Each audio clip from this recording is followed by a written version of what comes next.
We delight in stories of love, good humor, acts of kindness, everything that brings people happiness. We think that such stories need to be shared as much as possible. All of these short stories are so heartwarming that no one can remain indifferent to them. You know what? I cried like a child hearing the boy from an orphanage story, and those who would not just probably have a heart of ice.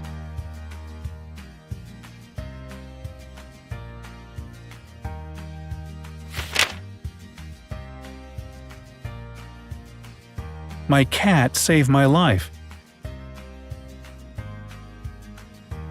I was running a bath and he was sitting slumbering in the sink. When I realized that the water was getting a little cold, I stood up and turned on the hot water tap.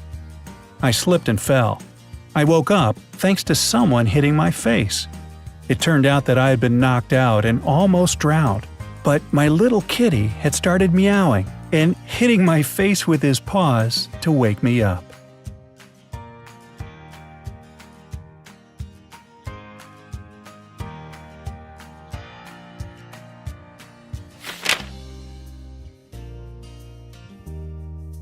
My daughter is 4 years old and she loves walking around town.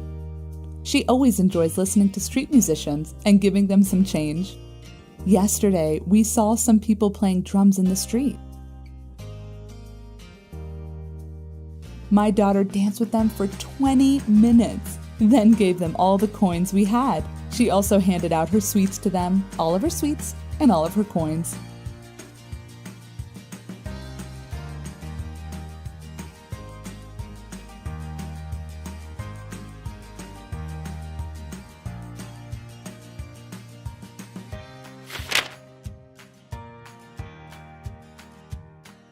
We've nicknamed my dog Father Teresa because he can't pass by any of his furry companions when they need help.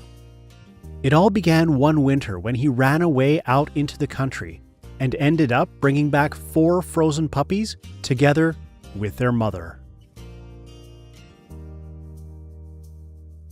Then he began to rescue stray cats. One of his favorite things is to pull stray animals off the street and into our home. He always licks them clean. I think he would breastfeed them if he could. Then it falls to me to feed the strays and find them a new home. Who'd have thought an animal could do so much good in the world? I'm so proud of him.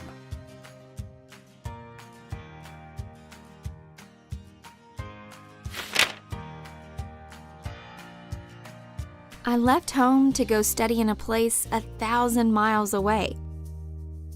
I talked to my mom regularly on Skype. One time, I saw what looked like a child crying in the background. It turns out that it was my dad pretending to be a seal to annoy us and stop me from missing home too much.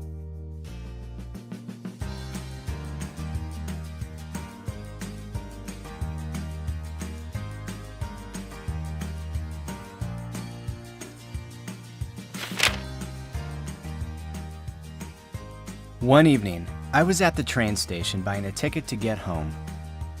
I had just enough coins in my backpack to afford it. Then the machine ate some of my money without counting it, and I started searching my pockets for that last vital few cents. I finally said to myself out loud, "Damn, where am I gonna find $1 right now?" "Big Brother can help you," I heard behind me. I turned around and there was a homeless guy, stretching out his arm with the money. And they say there's no such thing as everyday acts of kindness.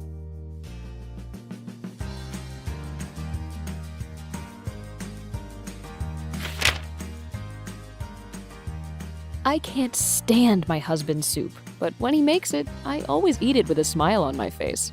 Once, I came home from work and found him making it. I saw how he had such a sweet little look on his face as he carefully cut a carrot into heart-shaped slices for my dinner. True, his soup is terrible, but it's made with so much love.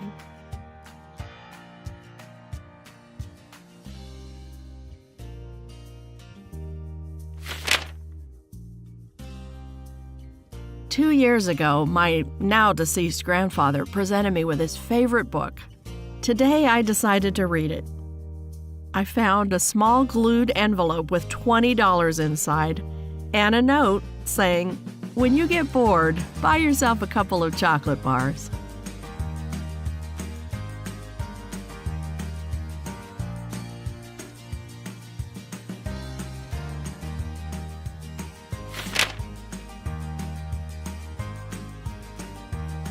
When my wife and I fight, our daughter falls on the floor and simulates some kind of injury. Well, recently, we argued in the kitchen.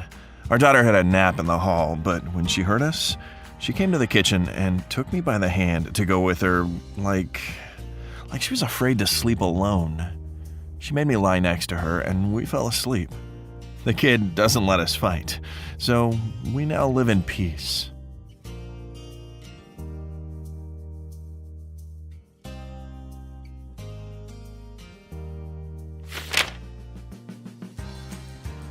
I remember the old toys we used to decorate our Christmas tree with when I was a kid, the kind you can't find anywhere now. And there was this big blue ball with phosphorescent stars on it. We made it a whole ceremony to take it out of the box and charge it under a lamp for the phosphorus to shine in the dark. It always went on the tree first. That was the moment when true and magical anticipation started. That ball is still intact.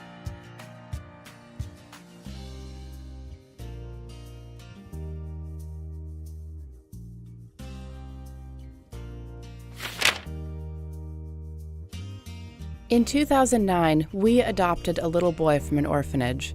He was 3.5 years old. At the orphanage, they didn't ever give the kids anything sweet, and so he had no idea what candy tasted like. One day, I gave him the basket in a supermarket and said, "Take what you want." In the end, all we took was a packet of tea and a small chocolate. He said that's all he needed. Since then, he's always asking me for a little extra pocket money. He goes and buys himself a modest amount of treats and brings it all home. I keep encouraging him to eat them himself, but it's useless. He says he ought to share everything he has.